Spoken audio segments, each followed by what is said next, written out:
The eighth building block is service measures and metrics.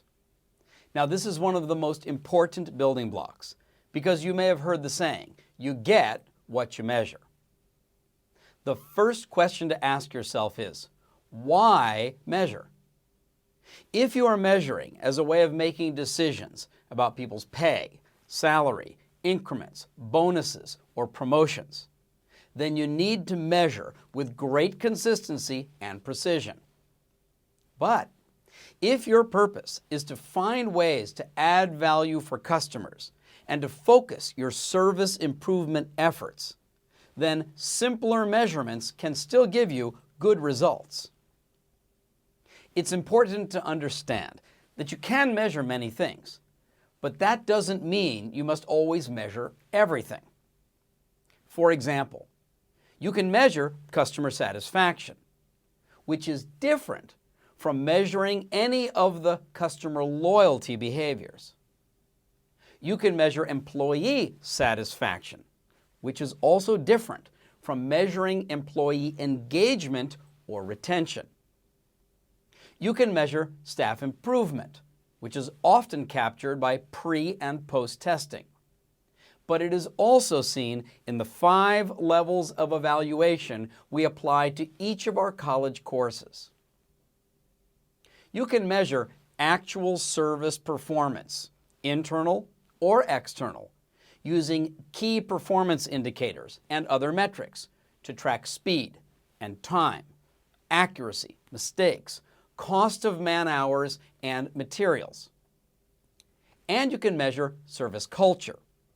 How well is your organization applying the 12 building blocks of service culture compared to best practice organizations in your industry and around the world?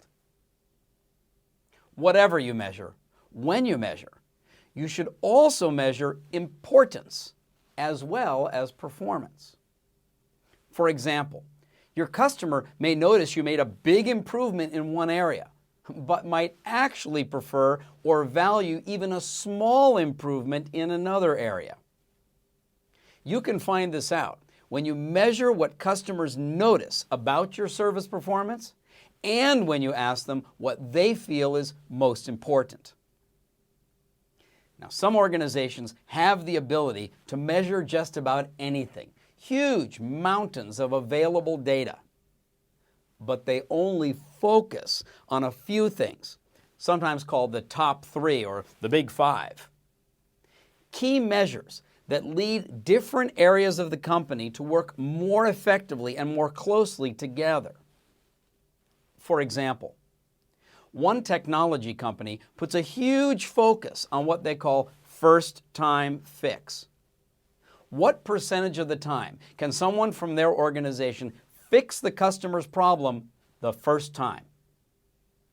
They could focus on how long does it take to complete the call, or how much it costs to replace a part.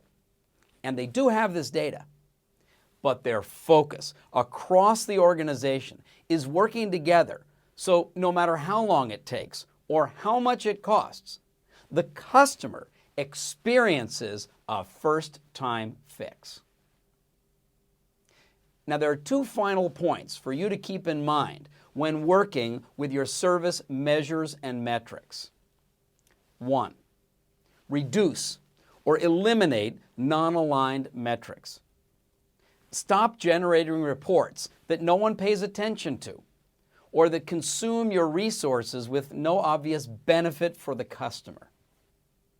Just because something has a history or a legacy, and well, it's always been done that way, that alone is not a good enough reason to keep doing it in the future. And number 2, ensure your staff understand the meaning of your measures, the message in your metrics. Help them learn to understand the numbers and see how their actions can make your customers happier and make your numbers better. The 8th building block in the 12 building blocks of service culture is service measures and metrics.